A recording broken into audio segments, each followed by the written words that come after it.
ഞങ്ങളന്ന് ചിമ്മിനി ഡാം കാണുന്നതിന് വേണ്ടി പോയിരുന്നു. അവിടെ വലിയൊരു സംഭവം നടന്നു. ഒരു ചുഴലിക്കാറ്റാണെന്നാണ് പറഞ്ഞത്.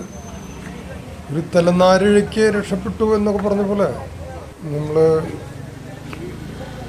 അപ്പുറത്ത് കൂടെ ഒരു വഴി ഉണ്ടാക്കുകയും അങ്ങനെ കുറച്ച് കാര്യങ്ങളൊക്കെ ഇവിടെ നടന്നു. അവിടുത്തെ രക്ഷാപ്രവർത്തനത്തിന് ഒരു കൂട്ടം യുവാക്കൾ വരികയും പോസ്റ്റ് കമ്പി കട്ട് ചെയ്തിട്ട് മാറ്റുകയൊക്കെ ചെയ്തു. അല്ലെങ്കിൽ ഇന്നിപ്പോൾ ഇവിടെ വീട്ടിലെത്താൻ പറ്റില്ല. വളരെ ഊർജ്ജസ്വലരായിട്ടുള്ള യുവാക്കളെ അവിടെ കാണാൻ പറ്റി. അവർ ഇടയ്ക്ക് വന്ന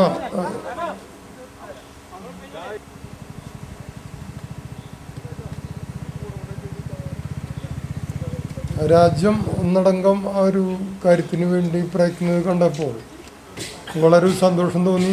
ഞാനും എനിക്ക് പറ്റിയ കാര്യങ്ങളൊക്കെ ഞാനും ചെയ്തു. ഡ്രൈവേഴ്സും അതുപോലെ വനം വകുപ്പും ഒരുപാട് പേര് ഇലക്ട്രിസിറ്റി അവർ കുറച്ചൊക്കെ ഒരു ഇതുപോലെ നിന്നുണ്ടെങ്കിലും എല്ലാവരും ഒന്ന് സഹകരിച്ചു. പലർക്കും എത്താൻ പറ്റിയില്ല. അങ്ങനെ ആ വണ്ടിയിൽ പിന്നാലെ ഞങ്ങൾ വീണ്ടും ഇങ്ങോട്ട് യാത്ര തിരിച്ചു.